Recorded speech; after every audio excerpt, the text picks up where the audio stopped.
हिंदी साहित्य के प्रथम वर्ष के विद्यार्थियों का आज की कक्षा में स्वागत है। आज हम कबीरदास जी द्वारा रचित रस को अंग, लांबी को अंग, जरना को अंग, लय को अंग और निहकर्मी पतिव्रता को अंग के अंतर्गत रचित पदों की चर्चा करेंगे। सर्वप्रथम हम बात करते हैं रस को अंग की। इस अंग में कबीर ने ब्रह्मानंद के स्वरूप का और तजन्य प्रभाव का वर्णन किया है। कबीर का कहना है कि जो इस रस का पान कर लेता है उसके सारे सांसारिक कलेश और दुख दूर हो जाते हैं। वह आवागमन तथा जन्म मरण की बंधन से छूट जाता है। इस रस को पीने में बहुत ही आनंद की अनुभूति होती है, किंतु इसे पीना अत्यंत कठिन कार्य है, क्योंकि यह सहज ही नहीं मिलता। इसके लिए अपना सर्वस्व त्याग करना पड़ता है। कबीर कहते हैं, राम रसायन प्रेम रस पीवत अधिक रसाल, कबीर पीवण दुर्लभ है मांगे शीस कलाल। वो कहते हैं कि प्रभु की भक्ति का प्रेम रस पीने में अत्यंत मधुर है, अर्थात उसके आनंद की अनुभूति अत्यंत ही मधुर प्रतीत होती है, लेकिन इसको पीवण दुर्लभ है। यह पीना अत्यंत ही दुर्लभ है, बहुत ही दुर्लभ है, मुश्किल है, कठिन है। क्यों? क्योंकि मांगे शीस कलाल। इस रस को प्राप्त करने के लिए हमें जिस कलाल के पास जाना होता है, वह कलाल अर्थात गुरु हमसे इस रस के बदले में स्वयं का शीश अर्थात अपना सर्वस्व त्याग चाहता है। अतः इस रस को प्राप्त करना अत्यंत कठिन है, पर जब इसे प्राप्त कर लेते हैं तो इसके पान का जो सुख है वह अत्यंत मधुर है। इस तरह का एक अन्य दोहा भी बताना चाहूंगी। यह तो घर है प्रेम का, खाला का घर नाही, शीस उतारे भुई धरे, तब बैठे घर माही। अर्थात ईश्वरीय भक्ति का जो भाव है वह कोई खाला का घर नहीं, कोई भुआ का घर नहीं, वरन यहाँ पर तो जब हम अपना शीश उतार के धरती पे रख देते हैं, अर्थात अपने अहंकार का, अपने सर्वस्व का त्याग करते हैं, तभी इस घर में यानी ईश्वरीय भक्ति के भाव में प्रवेश की प्राप्ति हो सकती है। अगला है, जिहिसर घड़ा न डूबता, अब मैंगल मलि नहाई, देवली बूढ़ा कलश सूं, पंछी तिरासी जाई। कबीरदास जी कहते हैं कि हृदय रूपी जो सरोवर है उसमें ईश्वरीय प्रेम का भाव इतना कम था कि मन रूपी घड़ा उसमें डूबता नहीं था, अर्थात ईश्वरीय प्रेम की अनुभूति जो है वह सहज रूप में नहीं हो पाती थी। लेकिन आज जब यहाँ पर ईश्वरीय प्रेम और भक्ति का जल बढ़ गया है तो परिणाम ये हुआ है कि अब मैंगल मलि नहाई। मैंगल यानी मदमस्त हाथी, ऐसा सरोवर जहां पर पहले एक घड़ा भी नहीं डूबता था, आज वहां पर हाथी जो है वह मदमस्त होकर नहा रहा है। अर्थात जिस हृदय में ईश्वरीय प्रेम का संचार हो गया, तो अब उस भक्ति भाव में जो साधक है वह मल मल कर नहा रहा है, अर्थात अपने सांसारिक विषय वासना की भावनाओं को, अपने अहंकार को वह इस प्रेम जल से दूर कर रहा है और उसकी आत्मा जो है वह उसके प्रभाव स्वरूप उज्जवल हो रही है। देवली बूढ़ा कलश सूं, पंछी तिरासी जाए। कबीरदास जी कहते हैं कि अब तो वहां पर सर्वत्र इसी अथाह जल की उपलब्धि है, अर्थात ईश्वरीय प्रेम जो है वह सर्वत्र व्याप्त हो गया है। और परिणाम ये हुआ कि जो देवालय है, जो देव स्थल है, वह भी चोटी तक डूब गया है। यहाँ पर देवालय का अर्थ दूसरे अर्थ में संसार के रूप में है। जिस प्रकार मंदिर का सौंदर्य, उसका सौंदर्य का केंद्र बिंदु उसका कलश होता है, वह संसार का जो सौंदर्य है वह माया, मोह और उसका आकर्षण है। तो जिस प्रकार अत्यधिक जल वृष्टि होने पर मंदिर जो है वो कलश के साथ समाहित हो जाते हैं, उस जल में डूब जाते हैं। यहाँ पर ईश्वरीय प्रेम का संचार होने के प्रभाव स्वरूप संपूर्ण संसार जो है वह अपने माया मोह के आकर्षणों से के साथ उस प्रेम जल में डूब गया है। और अब जो ईश्वर की साधना करने वाला साधक है उसे ये सांसारिक माया मोह आकर्षित नहीं कर पाते, क्योंकि वे उस ईश्वरीय भक्ति में तिरोहित हो गए हैं। लेकिन फिर भी इतना अथाह जल होने के उपरांत भी पंछी तिरासा जाई। यह आत्मा रूपी जो पक्षी है वह और भी अधिक ईश्वरीय प्रेम के जल को प्राप्त करना चाहता है और निरंतर उसके लिए तृषित रहता है, तरसता रहता है, उसको और अधिक प्राप्त करना चाहता है।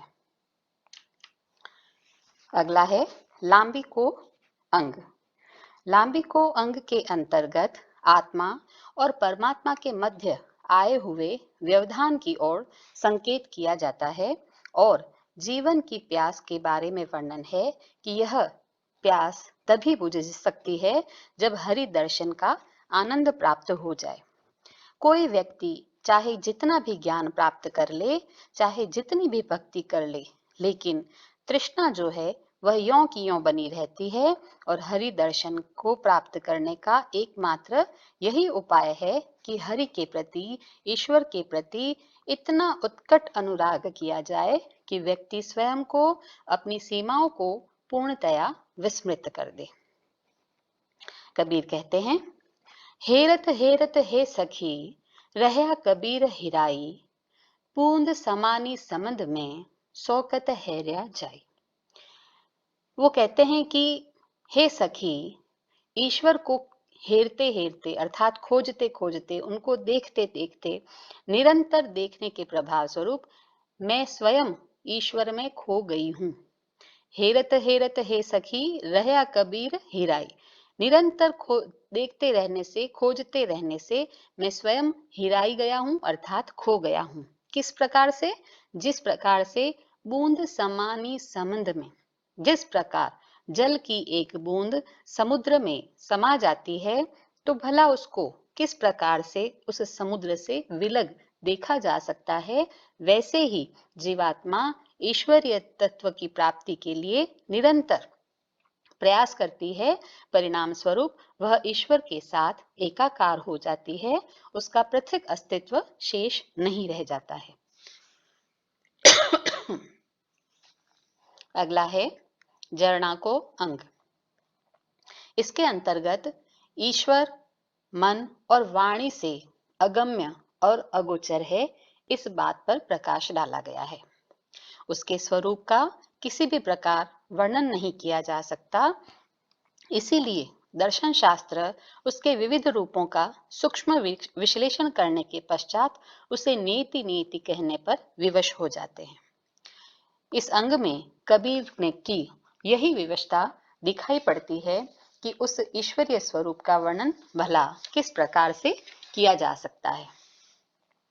भारी कहो तो बहुडरो, हल्का कहूं तो झूठ, मैं का जानो राम को नैनु कबहू न दीठ।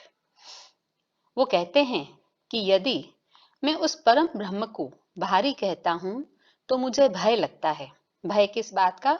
कि कहीं लोग उसे साकार न मान ले, क्योंकि ईश्वर तो निराकार है। कबीर ने निराकार निर्गुण ब्रह्म की उपासना की, इसलिए वे कहते हैं कि यदि मैं उस ईश्वर को के स्वरूप को भारी कहता हूं तो लोग उसे सगुण साकार न मान लें।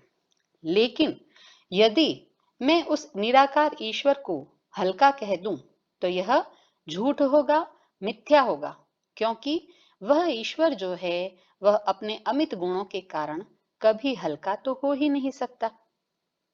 कबीरदास जी कहते हैं कि सत्य बात तो यह है कि मैं कहाँ जानो राम को नैनु कबहू न दीठ, अर्थात मैंने तो उस ईश्वर को कभी अपने नेत्रों से देखा नहीं, तो भला मैं उनके स्वरूप का वर्णन किस प्रकार से कर सकता हूं। लय को अंग।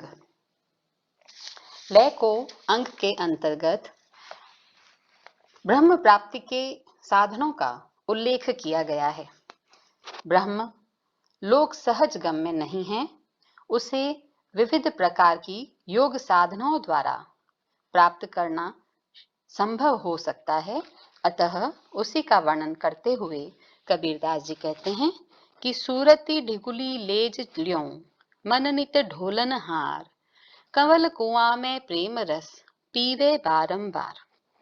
ढकुली का अर्थ होता है ऐसा उपकरण जिससे कि कुएं से जल निकाला जाता है।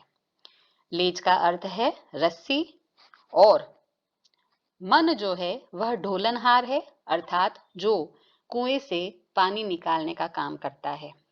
तो कबीरदास जी कहते हैं कि सूरती ईश्वर का स्मरण रूपी जो ढकुली है उसको लेकर, और लेज अर्थात रस्सी किसे बनाना है, ल्यो को यानी लगन को, एक निष्ठ जो लगन है हृदय में ईश्वर को प्राप्त करने की, उस लगन की रस्सी में मन रूपी जो डोल है या बाल्टी है उसको कुएं में डालना है।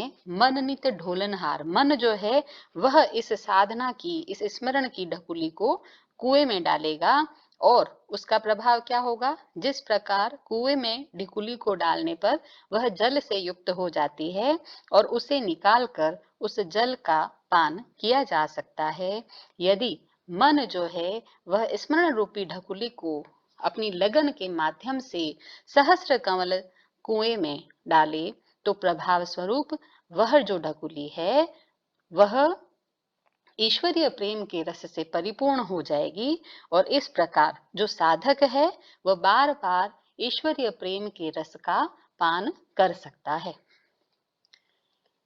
अगला है निहकर्मी पतिव्रता को अंग। कबीर ने आत्मा को नारी के रूप में चित्रित किया है और परमात्मा को पति के रूप में।